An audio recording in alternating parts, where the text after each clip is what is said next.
Welcome to Backstage with Geoffrey Morrissey. I am your host, Geoffrey Morrissey. I'm joined by Azniv from Bedouine today. How are you?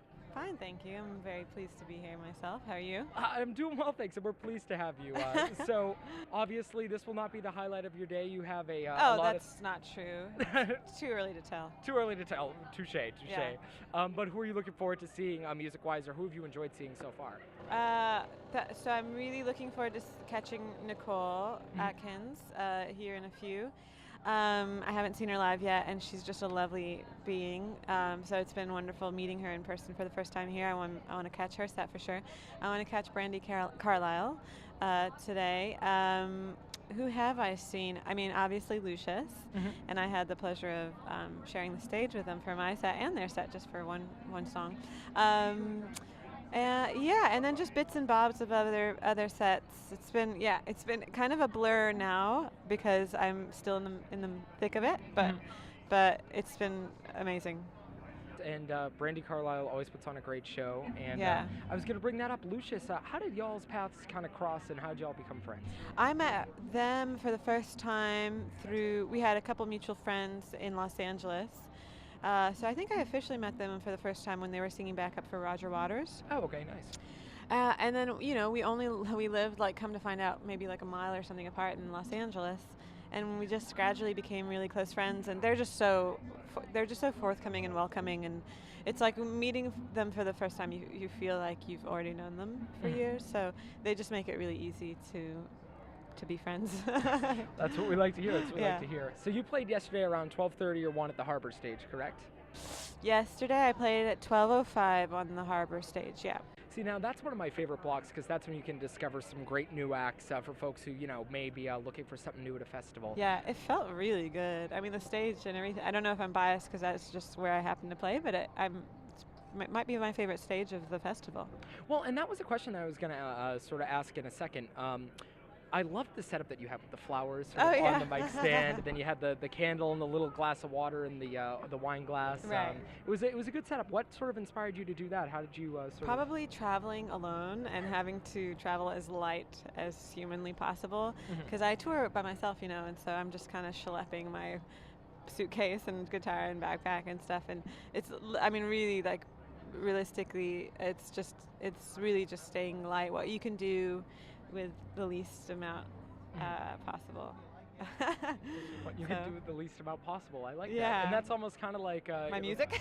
I wasn't gonna say your music, but sort of no, that's okay. your philosophy. I walked you there. You walked me there, exactly. You've been walking me to questions. This is a good good energy here. Yeah. And then so 12:05, one of my just saw Jen Clower. It's always a good time spot. Yeah. Who have you sort of stumbled into at a festival that you may not have heard of the band, but you're walking by and you sort of stopped and you went, ooh, Today? Just in general. Well, it actually just happened. We walked by the Harbor Stage on our way here, actually, and I heard a little bit of the weather station. I was hoping to catch a little bit of them. I probably won't get to, but I really want to dive into their music and get to know it better. Yeah. Well, they're great. They're stopping by here at 3, so if you want to cool. co-host with me, feel free. Oh, yeah, okay.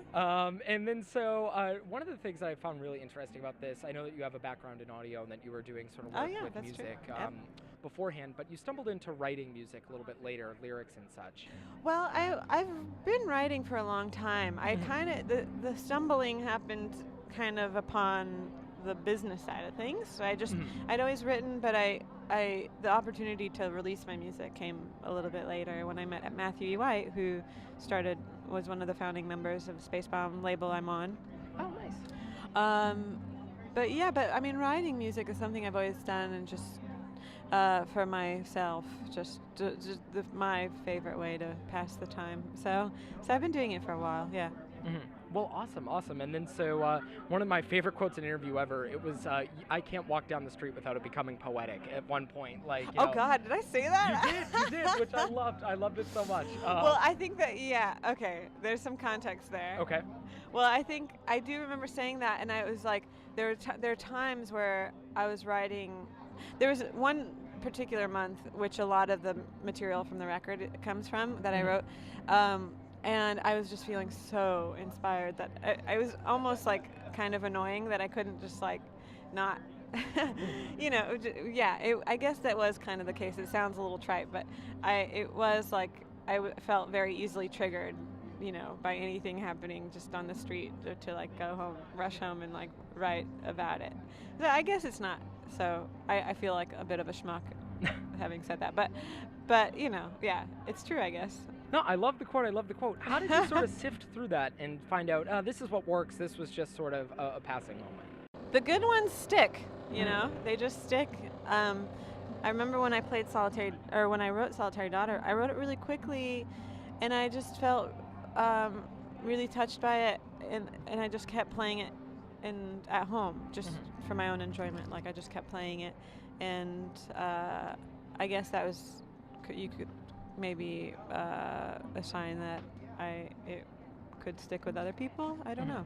And then one of the things that I sort of find interesting with people who just come into music, what was the most challenging part of making your first album? The thing that you maybe didn't anticipate, the thing that gave you the most trouble?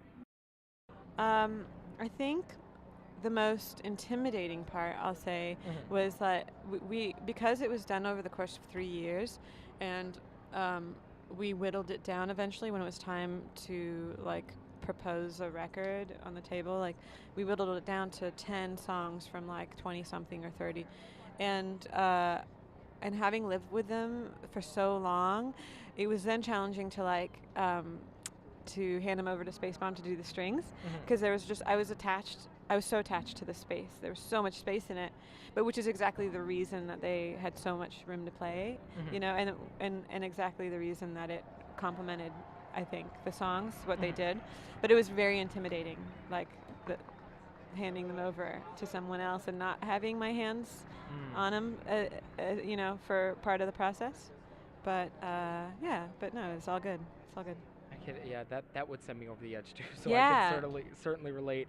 Well, I know that you have a busy day. I'll make this my last question for you. Who are you listening to now? Who's been spinning in your tour bus? Let's see. Well, I think the most like the current most current artist that I'm most excited about is Jessica Pratt. She has a new record that it seems like she's kind of chipping away at. I saw her post something about having a new record out sometime, I don't know when, maybe next year.